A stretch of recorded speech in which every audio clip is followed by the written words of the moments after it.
across the fence, the play's the thing, so we're getting ready for the Vermont Shakespeare Festival. We'll learn about this year's play and performances on the lawn and in the theater. Good afternoon and thanks for joining us. I'm Judy Simpson. The Vermont Shakespeare Company was founded in 2005 and has entertained audiences with several successful seasons of the plays of William Shakespeare. This summer, the company is presenting Julius Caesar. There are several upcoming performances starting on July 28th, and we'll have all the show and ticket information during today's program. But first, I want to introduce the husband and wife team who founded the Vermont Shakespeare Company. Jenna Nickerson and John Nagel are both members of the Actors Equity. Jenna is the company's artistic director as well as performer, choreographer, and director. John is the Vermont Shakespeare Company's executive director. He too is an actor and director and has performed in 38 states across the country. Welcome to both of you. Let's start out talking a little bit about your work as theater professionals before you came to Vermont. Yeah, I was a professional actor for many years, and as you said, performed in many states around the nation. Some of them were through national tours, so I was able to touch a lot of that way, but spent a lot of time in the South, performed in Arkansas and California and Pennsylvania and Connecticut, and then was also a teacher in New York City and did work in New York City as well over the years. Mm-hmm. So. And how about for you, Jenna? I was in New York for about 20 years, performed a lot in New York, did some work regionally, and started teaching at the Stella Adler Studio of Acting, where I've been on the faculty for 2 decades. And so tell me a little bit about the history of the Vermont Shakespeare Festival. Well, we founded the company in 2005, and we started out in the Champlain Islands, out at Night Point State Park. We were coming up here in the summers. My family lives in Vermont. We thought it would be a great idea to start a company dedicated to the works of Shakespeare in this state, because there's so many artists here, you know, who can get involved. There's a lot of actors. We bring actors up from New York, and we've been around for 11 years. This is our 9th season of summer Shakespeare, and the company has grown a lot. We've added new venues. We now have an extensive summer training institute where we train high school and college students from the region as part of our summer season. And the audiences have grown, and we have very dedicated fans of the company who come every summer, and it's really picking up steam. Yeah, I mean, I remember back in 2005, the very first show, A Midsummer Night's Dream, and we're outdoors and it's raining and muddy and we drive a truck right across the stage, and you know, to think about that start, our dressing rooms were in 1950s old tent, this moldy old tent. That's all we had. And today we're performing at Shelburne Museum and especially at UVM, the collaboration with UVM and performing at the Royal Tyler Theater. We've really come a long way, and it's pretty exciting to see the evolution. Were you worried that it was such a narrow focus, Shakespeare? So both of us, we met doing a Shakespeare play in New York, and we both have done a lot of Shakespeare, and it's sort of like a great passion of ours. I would say that's in New York, the most performing I did was in Shakespeare plays, and I think for John as well. Yeah, I was classically trained. I got my master's in classical acting at a Shakespeare festival. So I think that's always been both of our focus, although not exclusively what we do. So. And I mean, there's 37 plays. It's sort of endless what you can do with it, you know. And for example, we did Midsummer Night's Dream in our inaugural season in 2005, and then we actually did it again 2 years ago in 2014. It was a totally new production, and you know, you can revisit these plays so many times. They always have relevance to what's happening in the world around you any given year, and that's, you know, what's so interesting about them. It's never. It never feels repetitive. It feels like there's endless opportunity. And also, too, I would imagine with different actors, they bring different things to the performances as well. Oh, yeah, absolutely. So you shared with us some clips of various scenes from your performances over the years. The scenes are set to music, so let's take a look at some of them right now.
It's a great video.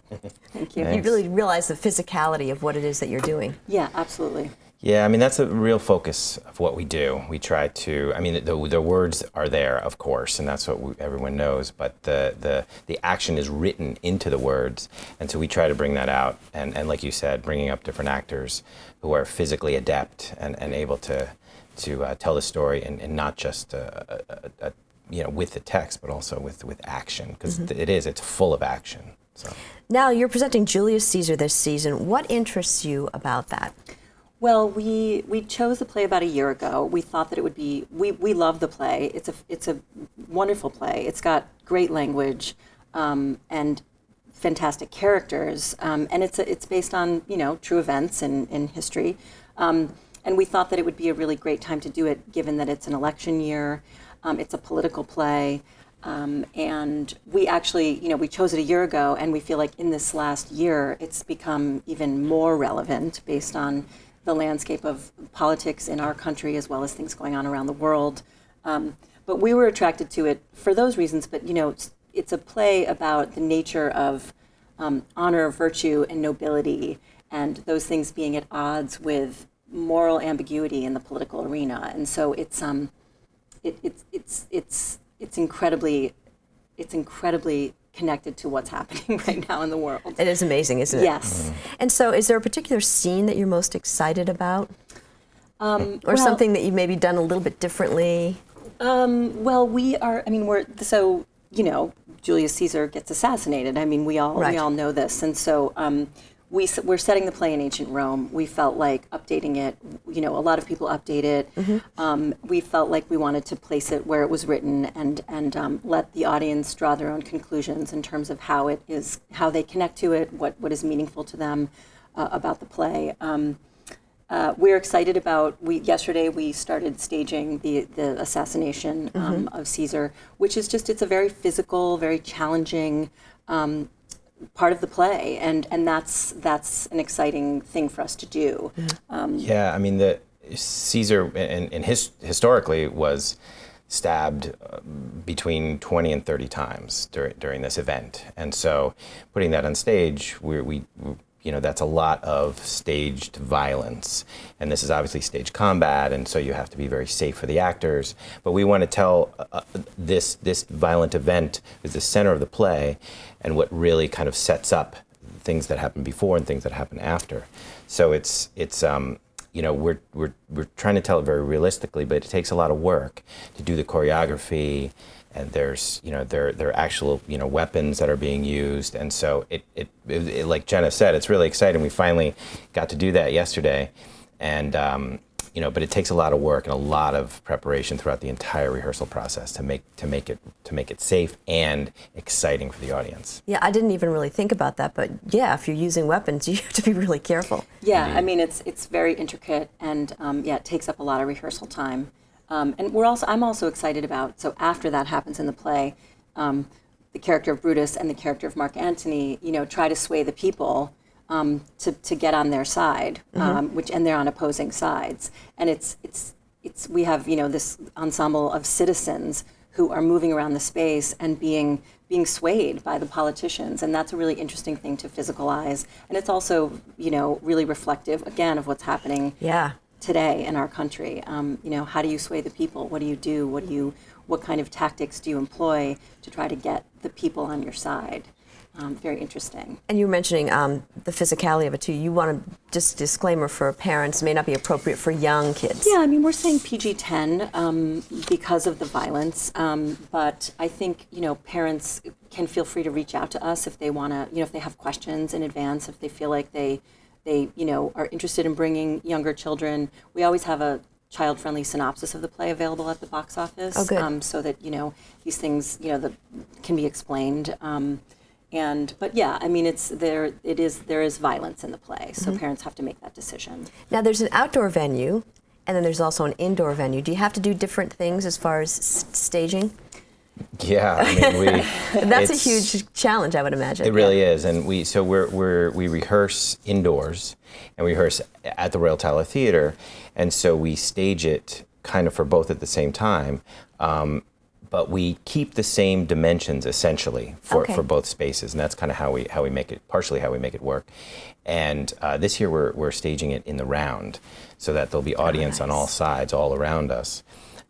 So we're going to be putting seats at the Royal Tyler Theater, kind of backstage in the backstage area in the proscenium, and building platforms and putting seating in there. But then at Shelburne Museum outdoors, that's where everyone brings blankets and lawn chairs and things like that, and there's a big, relatively open space for seating. But you're right, it's completely different, and we you don't know exactly what to expect once we get out to Shelburne Museum. We really have to adjust our staging and entrances and account for possible weather or things like that. So I performed last year in our production of Romeo and Juliet, and it's very challenging because the timing of all the entrances and exits changes. We did 3 venues last year. This year we're doing 2, and that fact keeps it really fresh as a performer. You've got to really be on. You should be on point all the time. Right. But, the stakes. Yep. With each new location get raised in a different way, and you're responding to your environment differently, which for an actor is really exciting. How do you choose the actors? We have auditions, like typical theaters. We hold local auditions for local actors, and then usually every year we do 2 or 3 actors from either New York City or Boston. Just depends on the play. This year we have 2 actors from New York City. And the process is like any other. We bring actors in for an initial audition, and then they come in for a callback. And at the callback, the difference with Shakespeare is that you not only have to find the right actor for the right role, but you also have to see whether they have a facility with Shakespeare and the verse, because it's poetry as well as a play, and that takes a lot of skill to understand it and to be heard and to be able to physicalize. So we really kind of put them through their paces for the auditions, and we end up, every year we've just had wonderful casts, and this is, a similar situation this year. Can you share a little bit about the 2 performance venues that audiences can expect? I know you said Shelburne Museum and also Royal Tyler, but we're on the grounds of Shelburne Museum, and what's that like? So at Shelburne Museum, we're doing it in front of the circus, on the circus lawn, in front of the circus barn. So it's a gorgeous space. It's open lawn, so it's bring your own seating, so you can, the house opens, the lawn opens an hour before the show starts, so people can feel free to bring picnics and wine, and you bring your own seating, so lawn chairs, blankets, and it's sort of more of a traditional Shakespeare in the Park kind of experience. Indoors at the Royal Tyler Theater, it's general seating, so that's, it's a 300-seat theater, and we have, this year, we have one matinee at the Royal Tyler Theater. Oh, great. So that's our final performance at the Royal Tyler. So that's always good, too. People like the matinee. And how's attendance been? Attendance has been really good, We've the last couple of years we've had, over 1,000 people come to our shows. Wow, that's great. Yeah, we're hoping to, we're working very hard with marketing and trying to increase that and really get the community behind a Shakespeare Festival for the state that people come to every summer, and people, reserve time in their schedule to go to the Shakespeare Festival. So how do people find out where they can get tickets and the dates and so forth? We have a website, vermontshakespeare.org. All the information about all the locations and buying tickets is all available on the website. You can purchase tickets through Flintix. And if you're a member of the Lane Series, you can purchase tickets through the Lane Series for the Royal Tyler Theater performances as well. Well, sounds like a lot of fun. Yes, thank you. Good luck to you. Thank you so much. That's our program for today. I'm Judy Simpson. We'll see you again next time on Across the Fence.